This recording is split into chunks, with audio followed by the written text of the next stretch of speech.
Hi everyone, it's Miss Kessling. I hope everyone is doing well, and I just wanted to do a lesson for Chapter 9. This is our next chapter that we're going to cover on interactions of living things.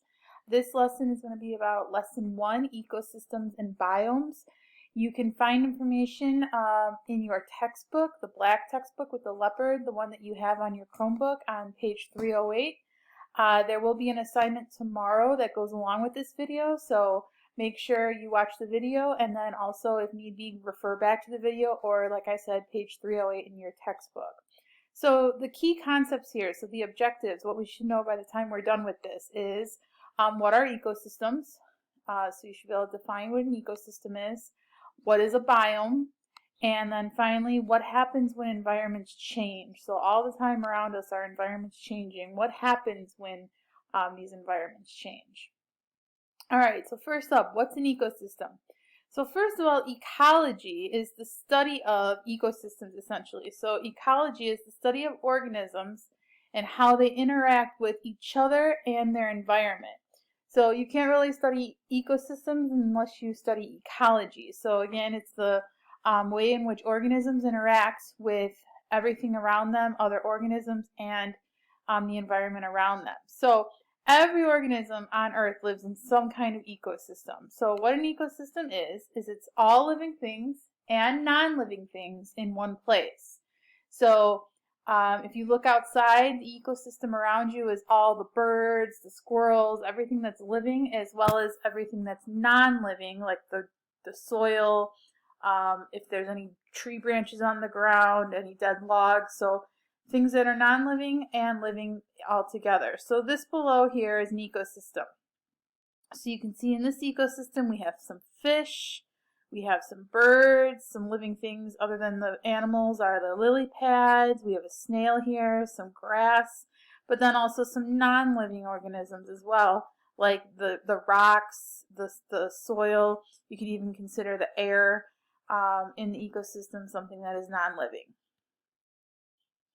So ecosystems are made up of abiotic factors and biotic factors. So abiotic and biotic. Abiotic are referring to all the non-living parts of an ecosystem. So abiotic means non-living.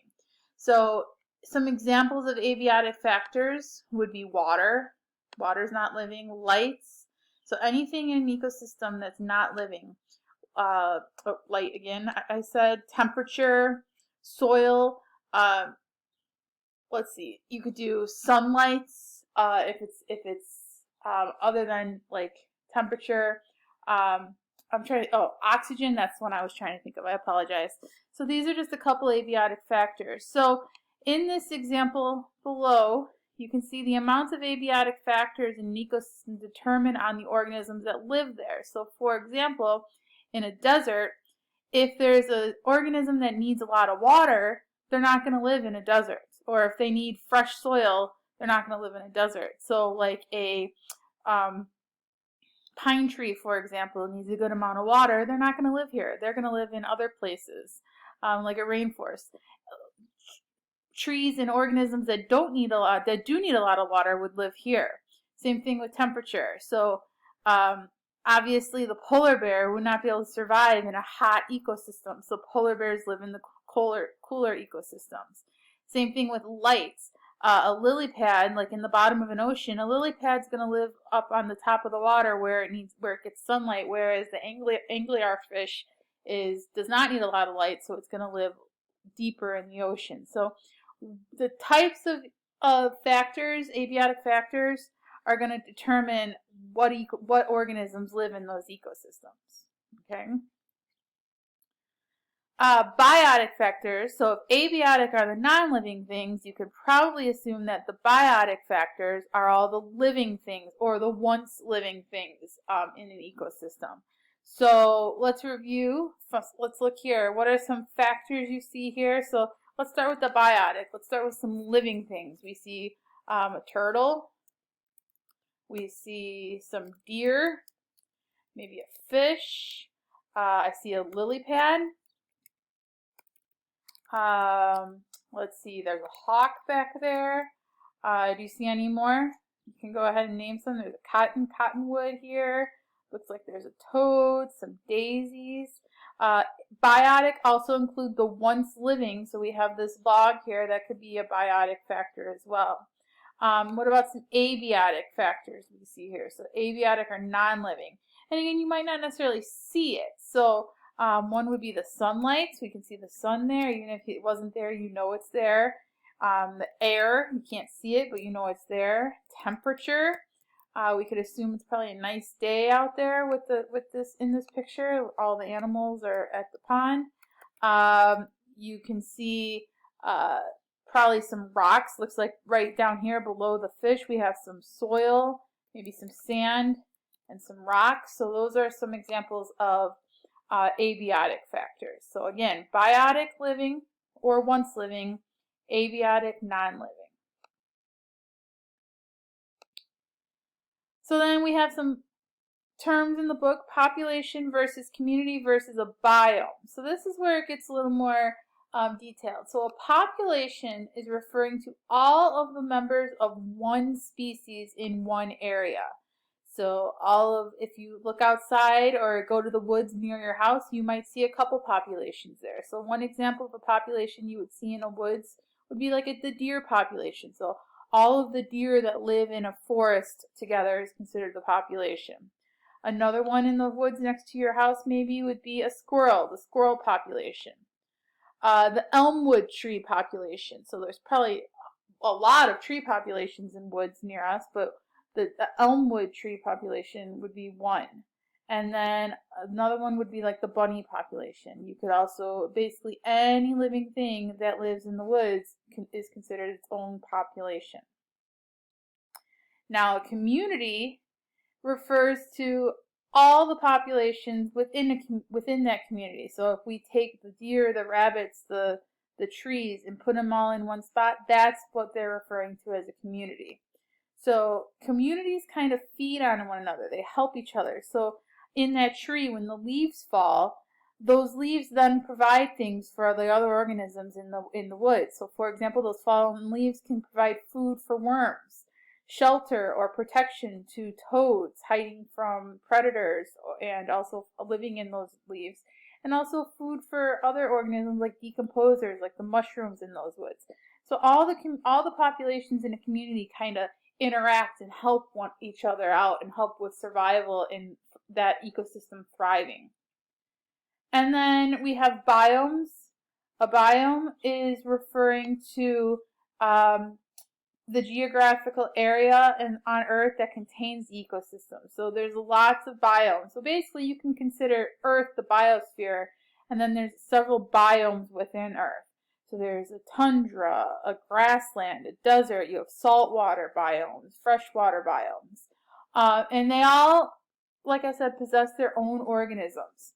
So two examples of biomes, two types, not just examples, but we have like biomes that are on land, which are the terrestrial. So think about like terrestrial territory as land, terrestrial. Some examples are forests, deserts, tundras, grasslands. All of those would be examples of terrestrial biomes. They're all on land, whereas the ones in water are called aquatic. And there are two types of aquatic. There's saltwater, so like the oceans, and then freshwater, which would be like ponds or streams, or swamps would even be considered freshwater aquatic ecosystems. So terrestrial and aquatic. We're not going to go too much into like the examples of these, but like a desert's hot, a tundra is usually, you guys know a tundra is cold, so those are just different organisms would call those home. And then lastly, what happens when environments change? So there's two kinds of changes that can occur in environments. There's natural processes, natural changes, and human actions, both of which can change an environment in a great deal. So 3 examples of natural processes that can occur that can change an environment would be a volcano erupting. So when that happens, you guys know that the lava comes down and can really destroy ecosystems.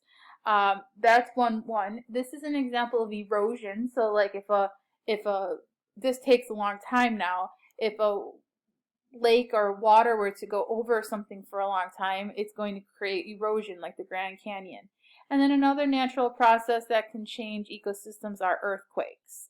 So you can see an example here of when the plate tectonic shift, the earth obviously moves and causes the environment to change by shifting everything. Human interactions, these are things that happen because of humans. So ways environments change because of humans. One real big one that you probably just saw not too long ago in the news, it was in Australia, wildfires. So fires sometimes, not always, can be caused because of humans. Now there are times where wildfires can be natural processes, like if it's a dry season and there's no water and then there's a storm and lightning strikes, that can cause wildfires as well. So wildfires are not always human caused. But that is one example of a human action that could change an environment. This is the cutting down of forests, which is deforestation. So humans going through and destroying and removing lots of trees and forests in order to get lumber for other human needs. That's another way that we change the environment. And lastly, pollution. This is an example of water pollution. I don't know if you guys have seen on the news lately, but with like everybody staying home, scientists are saying that the environment is actually doing so much better. We're down on pollution. In the canals of Venice, they actually can see through the water, and they can see wildlife that was never there. Well, was there, but maybe wasn't able to be seen because of all the water pollution. Wildlife is thriving now. They say that there's a lot of coyotes and different wildlife in California because those animals were not going out as much because of fear of people. So that's one thing that scientists are saying is actually helping the earth, is that people are staying home and it's decreasing the amount of pollution that's occurring. So same thing with water pollution. So that's the lesson. Like I said, I went through it pretty quick. I didn't cover every single thing. I kind of went through and chose the things I thought were important for you. Tomorrow's lesson will dive deeper into this lesson. So make sure you watch this. Tomorrow, if you need help, you can refer back to this video. And then, like I said, it's also in your textbook, the leopard textbook. You can refer to that as well. All right, well, I'm almost out of time on my time limit for this video, so I only have a certain amount of time. So I just wanted to, if I went too fast, I apologize. You can rewatch and rewind all you want. I hope everyone is doing well. I'm looking into doing a Google Meet later this week, so keep your eyes out for an email letting you guys know what time that will be happening next week and what day. And I hope everybody is doing well. Okay, I think about you guys all the time. And you are missed. I'll see you guys later, okay? Have a good day. Bye.